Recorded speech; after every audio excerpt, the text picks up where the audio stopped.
All right, this section deals with corrections. We look at it in reference to a history of the institutions and populations within our jail system overall.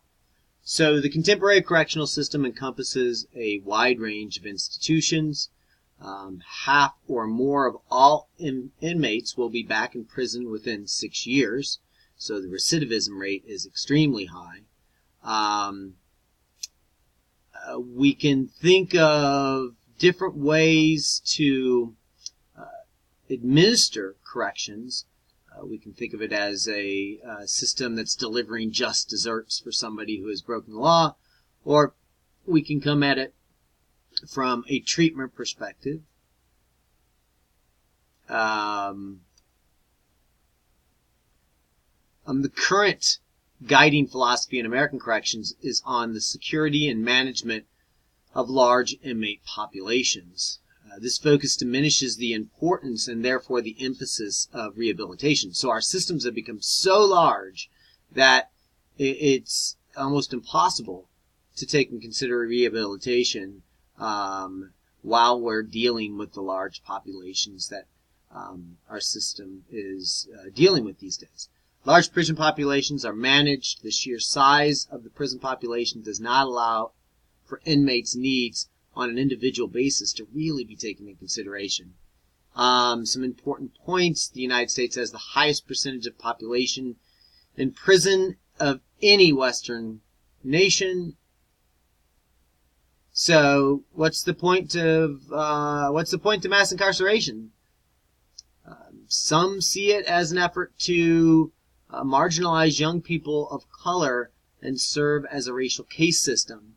The way they make this argument is based on the numbers, the sheer numbers of people of color, especially young males of color, that we find in the prison system.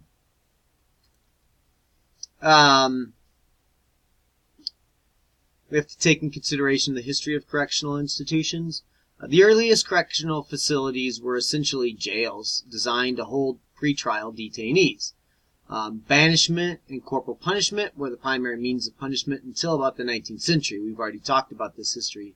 The conditions of jails were deplorable, and many were operated for the profit of the jailers themselves.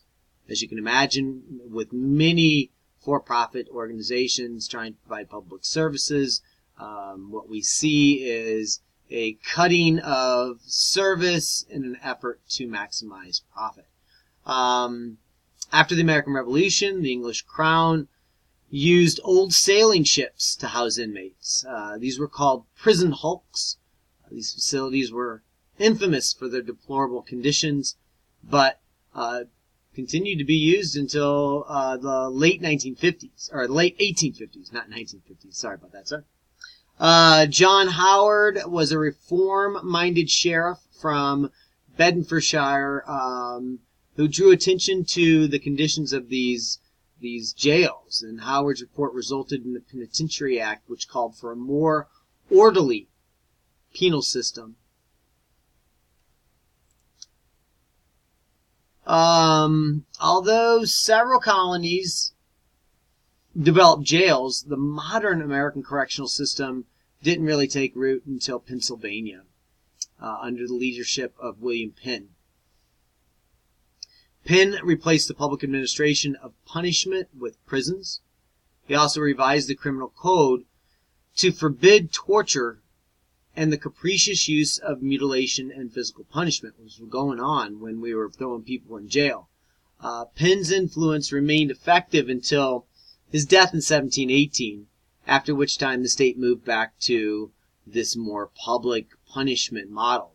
One of the first American penal institutions was in Connecticut. It was called Newgate, and it operated from 1773 until the early 1820s. Castle Island was another that opened in Massachusetts in 1785 and operated for about 15 years. Prisons, of course, developed in America out of desire to make punishment more humane due to the Enlightenment that wanted to alleviate harsh punishment and torture. Religious groups like Quakers took interest in prison reform in part because of the humanitarian ideals that drove their religious philosophy. Economic potential was also an issue. Prisons could be a valuable economic asset in terms of a short labor supply. This can be extremely problematic when you're incarcerating certain populations that maybe in the past had been enslaved, and you're just throwing them in prison and then selling that labor to the local labor pool and exploiting the prisoners of color that you now have incarcerated. Penn had previously developed a series of county jails. After his death, Benjamin Rush organized the Philadelphia Society for Alleviating the Miseries of Public Prisons. Their objective was to bring some degree of humane treatment into the emerging prison system. As we talked about, the prison systems were designed to be humane, and as they become larger and larger, we're going to make an argument that they have lost their way in protecting human rights. Prior to these reforms, prisons were run haphazardly. They were really more like jails. Men and women and children were housed together, intended to detain offenders. They incarcerated convicts awaiting another punishment, and they were designed to hold offenders working off their crimes. But under pressure from the Pennsylvania legislature in 1790, prisons were renovated. The Walnut Street Jail, an 18th century institution, housed convicted criminals in Philadelphia, and then we have the Penitentiary House, which is a term used for early prisons. So this was so named because inmates were supposed to have penitence for their sins. Unfortunately, inmates remained in isolation in separate cells. So solitary confinement was used, and ultimately solitary confinement can be seen as a form of torture.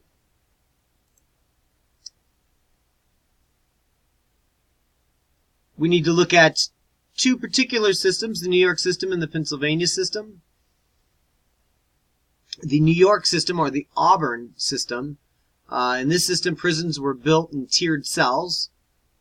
Inmates lived in groups and in close proximity to each other. Activities were almost always done in groups, and inmates were required to be silent. Violations of rules resulted in harsh punishments. In the Pennsylvania system, on the other hand, we have prisons being built of single cells set in a semicircle. Prisoners were isolated from each other and lived in their cells 24 hours, 7 days a week. And activities were limited in cell work, or to in-cell work, and inmates were required to remain silent. Violations of the rules resulted in harsh punishment.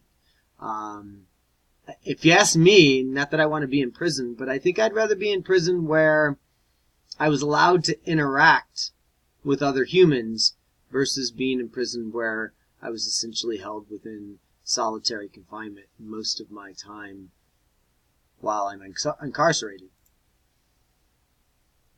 There's a debate about the two systems. When we think about the Auburn system, advocates say it's the cheapest and most productive way to conduct prisons.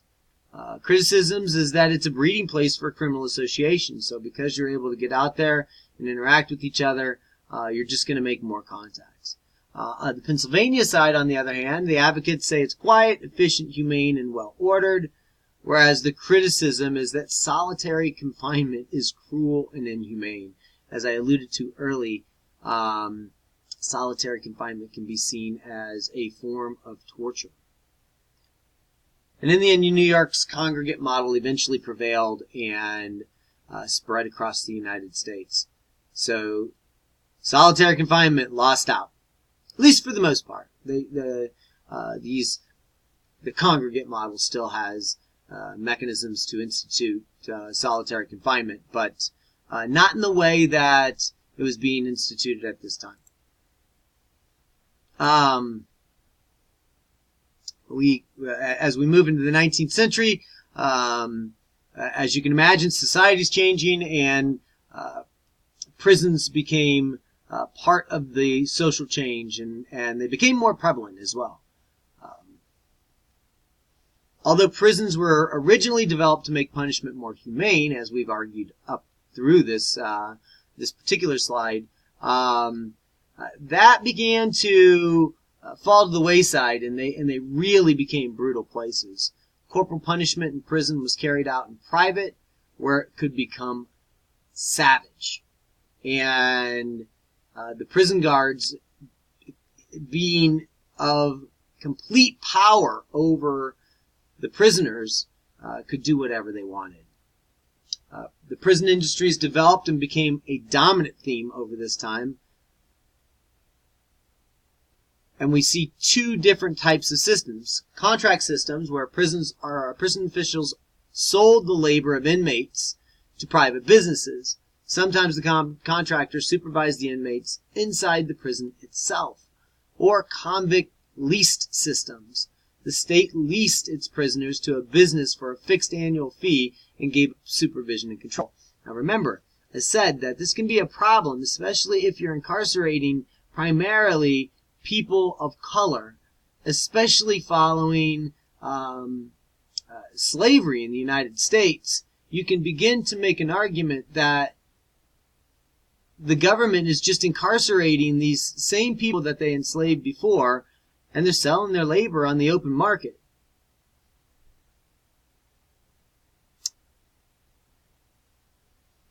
As I mentioned earlier, the two systems lead to abuse and corruption. And beginning in the 1870s, opposition from trade unions led to a decline in the use of prison labor to produce free world products and services. So you can easily imagine how this becomes corrupt. The people in charge of the prisons talk to the law enforcement. They encourage incarceration to increase the number of people that they can offer for labor, and you can see how the racket begins. We also see reform during this time. The National Congress of Penitentiary and Reformatory Discipline happens in 1870. This is led by penologist Enoch Wines and Theodore Dwight, and they provided a forum for professionals to discuss the need for treatment, education, and training. All of a sudden, we start to hear, we need to maybe rehabilitate these folks here, folks. Zebulon Brockway was an early advocate for treatment and indeterminate sentencing and parole. He was the warden of Elmira Reformatory in New York. And there also became a national concern for prison conditions, which led to standardized procedures and parliamentary management of the prison system itself.